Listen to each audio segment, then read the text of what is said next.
Hello friends, good morning.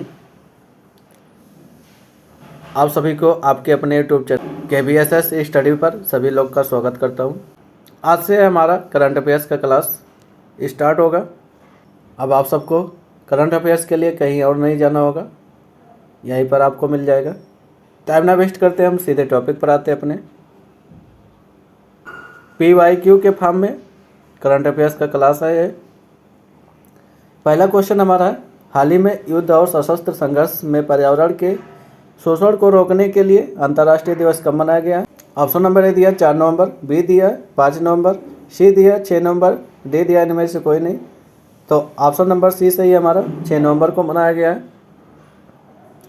इसके बारे में अन्य जानकारियाँ भी देख लेते हैं। 6 नवंबर को विश्व भर में युद्ध और सशस्त्र संघर्षों में पर्यावरण के शोषण की रोकथाम हेतु अंतर्राष्ट्रीय दिवस मनाया जाता है। तो याद रखना 6 नवंबर को मनाया जाता है। ये किसके द्वारा मनाया गया था? तो संयुक्त राष्ट्र द्वारा घोषित किया गया दिवस है, जो याद दिलाता है कि युद्ध न केवल मानव जीवन को बल्कि पर्यावरण को भी गहरी नुकसान पहुंचाती है। तो याद रखना युद्ध हमारा सभी जीव जंतुओं को नुकसान पहुंचाते हैं। नवंबर के महत्वपूर्ण डेट के बारे में बात कर लूँगा। तो 3 नवंबर को विश्व जेलीफिश दिवस मनाया जाता है। और आगे बात कर लेंगे तो 5 नवंबर को, ये 55 नहीं 5 नवंबर होगा, 5 नवंबर को विश्व सुनामी जागरूकता दिवस मनाया जाता है। 7 नवंबर की बात कर लेंगे तो राष्ट्रीय कैंसर जागरूकता दिवस मनाया जाता है।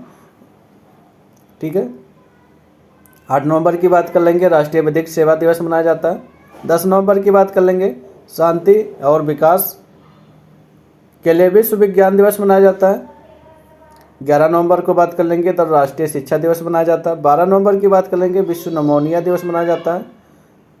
13 नवंबर की बात कर लेंगे तो विश्व दयालुता दिवस मनाया जाता है। 14 नवंबर की बात कर लेंगे तो बाल दिवस मनाया जाता है। 14 नवंबर को ही हमारा विश्व मधुमेह दिवस मनाया जाता है, जिसे हम डायबिटीज बोलते हैं। तो इसमें इंपॉर्टेंट डेट हमारे हैं 12 नवंबर हुआ, 14 नवंबर हुआ, इन दोनों को जरूर याद कर लेना आप।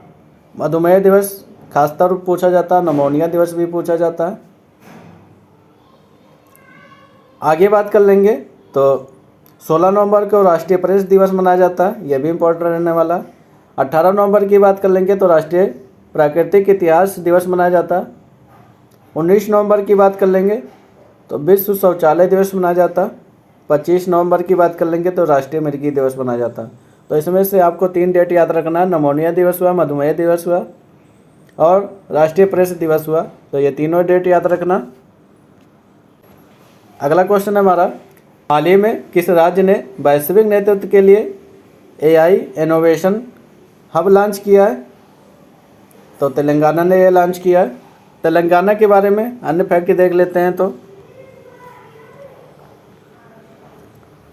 अगर तेलंगाना की स्थिति देखेंगे भारत में तो आंध्र प्रदेश से अलग होकर 2014 में तेलंगाना राज्य का गठन हुआ था। ये हमारा मैप है तेलंगाना का। तेलंगाना के अगर कैपिटल की बात करेंगे तो हैदराबाद है। वहाँ के CM कौन है? रघुनाथ रेड्डी हैं। गवर्नर की बात कर लेंगे, जिष्णु देव वर्मा है। आगे बात कर लेंगे, हाल ही में कौन सा देश आधिकारिक रूप से दुनिया का पहला कैशलेस देश बन गया है? तो हमारा स्वीडन देश है, जो कि हमारा दुनिया का सबसे पहला कैशलेस देश बना है। तो ये इंपॉर्टेंट रहने वाला क्वेश्चन, दुनिया का जो भी पहला होगा वो इंपॉर्टेंट रहने वाला। कैशलेस देश बना हमारा स्वीडन। स्वीडन के बारे में और जानकारियाँ देख लेते हैं। स्वीडन आधिकारिक तौर पर दुनिया का पहला कैशलेस देश बना। 2025 में देश का अगर बात करेंगे तो वित्तीय लेन देन हमारा पूरी तरह से डिजिटल हो गए हैं, जहां लोग मोबाइल से भुगतान करते हैं। जहां पर लोग मोबाइल और कार्ड से ज़्यादातर भुगतान करते हैं, जो कि इलेक्ट्रॉनिक है, यानी ये डिजिटलाइजेशन की ओर अग्रसर है। अगले क्वेश्चन की बात करें, हाल ही में पारादीप फास्फेट ने किसे ब्रांड एम्बेसडर नियुक्त किया है? रोहित शर्मा को, पंकज त्रिपाठी को, राहुल द्रविड़ को। तो राहुल द्रविड़ को नियुक्त किए हैं।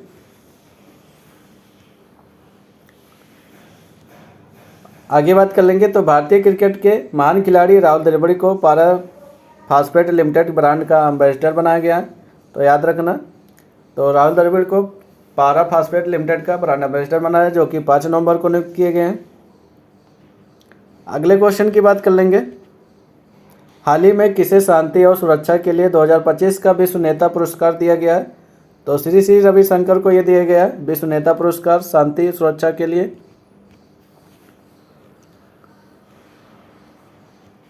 अन्य फैक्ट देख लेंगे इसमें।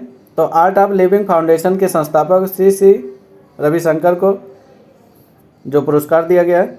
बोस्टन ग्लोबल फोरम और एआई वर्ल्ड सोसाइटी द्वारा 2025 को विश्व शांति और सुरक्षा नेता पुरस्कार दिया गया इन्हें। आगे बात कर लेंगे। हाल ही में 300 वर्ष पुराना कार्तिक नाच उत्सव कहाँ पर संपन्न हुआ? तो हमारे नेपाल में ये संपन्न हुआ। नेपाल की 300 वर्ष पुराना कार्तिक नाच उत्सव पाटन दरबार में संपन्न हुआ। यह कार्तिक महीने में आयोजित किया जाता है। इसके बारे में बात करेंगे तो वहाँ की पारंपरिक रूप से नृत्य नाटिका है, जिसकी शुरुआत 1641 ईस्वी में राजा सिद्धि नरसिंह मल ने इसकी शुरुआत किया था। अगले क्वेश्चन की बात कर लेंगे। हाल ही में नमो रन मैराथन का आयोजन कहाँ किया जाएगा? तो नई दिल्ली में किया जाएगा। सांसद खेल महोत्सव के अंतर्गत नमो रन मैराथन का आयोजन 16 नवंबर को नई दिल्ली में किया जाएगा, तो याद रखना इसको। अगले क्वेश्चन की बात करेंगे। हाल ही में किस राज्य की गोगाबिल झील भारत के 94वीं रामसर साइट बन गई है? तो बिहार की गोगाबिल झील है, जो कि 94वीं रामसर साइट बन गई है भारत की। अगले क्वेश्चन की बात करेंगे। हाल ही में ड्रोन रोधी अभ्यास वायु समन्वय शिखंड का सफल परीक्षण किसके द्वारा आयोजित किया गया? तो भारतीय सेना द्वारा, जो कि इंडियन आर्मी हम लोग कहते हैं इन्हें, इनके द्वारा यह सफल परीक्षण का आयोजन किया गया था। अन्य फैक्ट देख लेंगे तो भारतीय सेना में पुणे स्थित दक्षिण के कमान तत्वाधान 28 से 29 अक्टूबर तक रेगिस्तान क्षेत्र के अग्रिम इलाकों में बड़े पैमाने पर ड्रोन और ड्रोन रोधी अभ्यास वायु समन्वय शिखंड का सफलतापूर्व आयोजन किया गया था।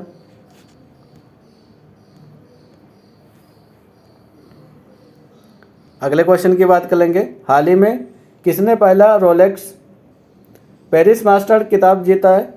तो जैनिक सिनर ने जीत लिया ये किताब। तो जैनिक सिनर ने ये किताब जीता है। जैनिक सिनर के बारे में और बात कर लेते हैं। तो ये फाइनल फोलिक्स आगर को हराकर ये जीते हैं। कितने से हराए? 6-4 और 7-6 से हराकर ये किताब अपने नाम कर लिए हैं। अब आज का हमारा क्वेश्चन है जो कि आप कमेंट बॉक्स में कमेंट करेंगे। हाल ही में कहाँ दुनिया के सबसे बड़े पुरातात्विक संग्रहालय जीएम का उद्घाटन किया गया? फ्रांस में, मिस्र में, जर्मनी में, इनमें से कोई नहीं। तो आपको कमेंट बॉक्स में ये कमेंट करके बताना है कहाँ पर यह उद्घाटन किया गया। आप सबको ये वीडियो अच्छा लगा, लाइक करें, शेयर करें, सब्सक्राइब करें और लोगों तक शेयर करें। थैंक यू, धन्यवाद।